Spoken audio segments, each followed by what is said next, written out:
tardes, bienvenidos a un programa más. Como ya sabemos, la Segunda Guerra Mundial fue un evento acontecedor. Sí, fue muy abrumador ya que fue demasiada presión para todos los países. Bueno, pero ¿qué pasó en México? Bueno, después de la Segunda Guerra Mundial, México se vio en una época buena, si lo podemos ver así, ya que aumentó la demanda de algunos productos mexicanos por parte de Estados Unidos.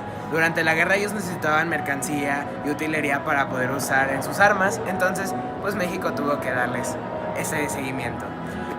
El gobierno se declaró neutral ante los contendientes. Y también, ¿qué más pasó? Pues bueno, México decidió sumarse a los bloqueos económicos suspendiendo la exportación de productos. Regresan al país diferentes personajes de la Revolución Mexicana con el fin de proteger su vida.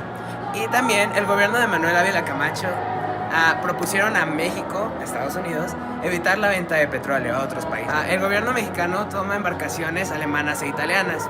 El Senado de la República aprobó un acuerdo sobre libre tránsito aéreo con los Estados Unidos.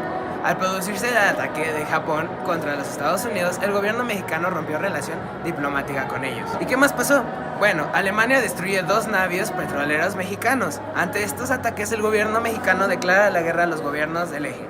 El Congreso mexicano emite la declaratoria del estado de guerra. Y también sale hacia Estados Unidos un grupo de 150 pilotos de la Fuerza Aérea Mexicana para integrarse a unidades de combate.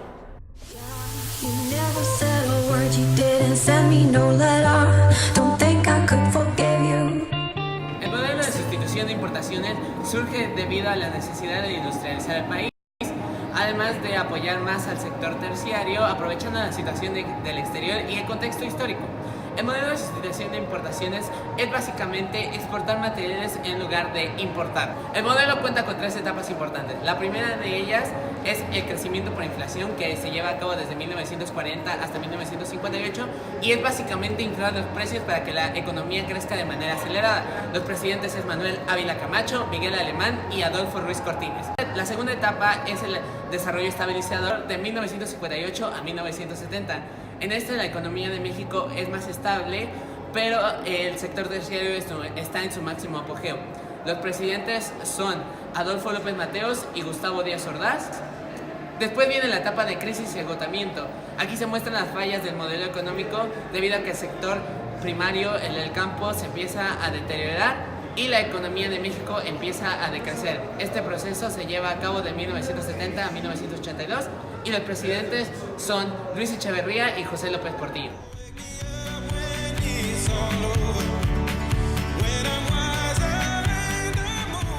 Globalización es un fenómeno que ocurrió después de la simbólica caída del muro de Berlín en 1989.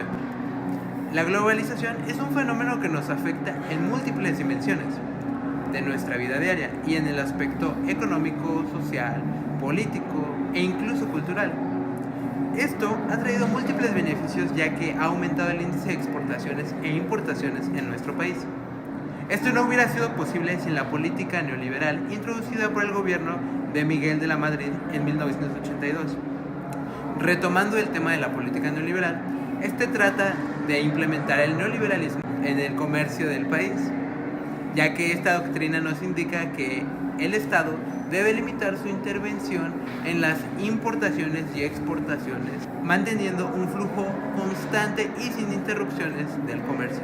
Un ejemplo es el Telecán que firmó nuestro país en 1992, en el cual permite el libre tránsito de mercancías entre los 3 países, los cuales son Estados Unidos, Canadá y México.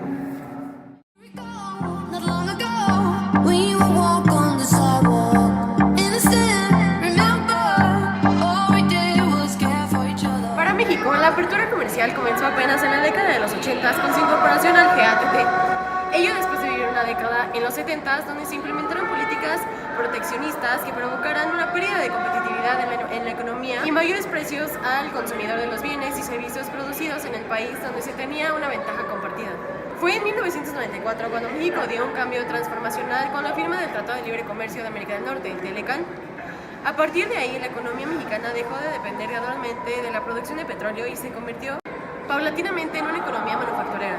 Durante este periodo, los representantes de México fueron Miguel de la Madrid y Carlos Salinas de Gortari. I've never seen a diamond in the flesh. I cut my teeth on wedding rings.